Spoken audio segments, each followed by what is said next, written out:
ओडिशा बाबद से तन्न तन्न विषय जानवाक चाहिए आम जनईलु से जो स्ट्रेटेजी रणनीति तैयारी करेंगे से आधार में निर्वाचन आगामी दिन में लड़ा एवं काली राति सब विषय सविशेष आलोचना ये बाबद हो सारी से सेंट्रल इलेक्शन कमिटी आगे सब अच्छी से डिसीजन ने परिप्रकाश करेंगे।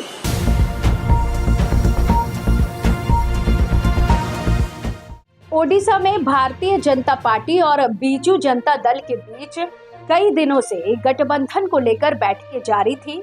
चर्चा जोरों पर थी कि दोनों पार्टियां गठबंधन के तहत ही लोकसभा और विधानसभा चुनाव लड़ेंगी, लेकिन इस पर पेंच फंस गया है और बीजेपी ने अब अकेले ही चुनाव लड़ने का ऐलान कर दिया है। लोकसभा चुनाव की तारीखों का ऐलान हो चुका है। 7 चरणों में मतदान होना है। इसको लेकर सभी पार्टियां तैयारियों में जुटी हैं।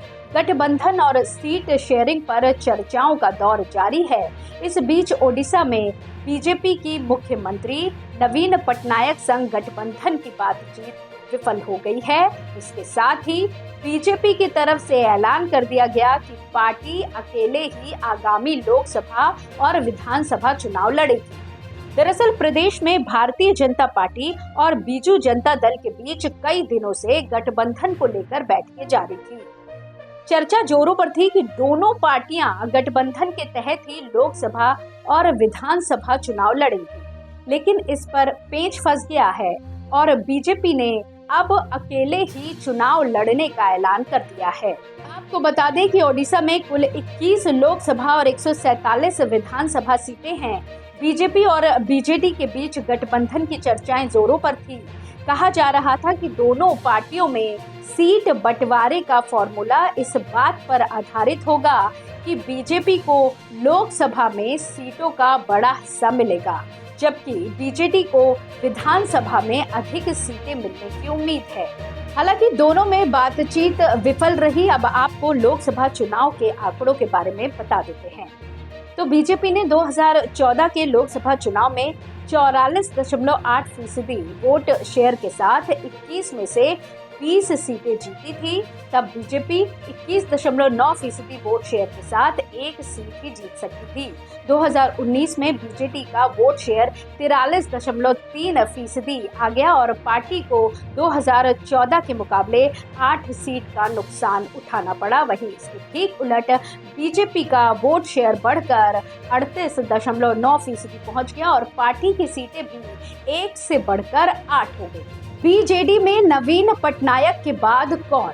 उत्तराधिकार का सवाल और गहरा हुआ है। वहीं 2019 में 8 सीटों पर बीजेपी चुनाव जीती थी। 2019 के लोकसभा चुनाव में बीजेडी ने 12 और बीजेपी ने 8 सीटों पर जीत हासिल की थी, जबकि विधानसभा चुनाव में बीजेडी ने 112 और बीजेपी ने 23 सीटों पर जीत हासिल की थी। ओडिशा में एक बार फिर लोकसभा के साथ साथ विधानसभा के चुनाव होने जा रहे हैं। 2009 में दोनों दलों के बीच गठबंधन टूट गया था। ओडिशा में बीजेडी और बीजेपी पहले भी सहयोगी पार्टियां रह चुकी हैं। हाल ही में प्रधानमंत्री नरेंद्र मोदी और ओडिशा के मुख्यमंत्री नवीन पटनायक ने एक रैली में सार्वजनिक रूप से एक दूसरे की तारीफ की थी।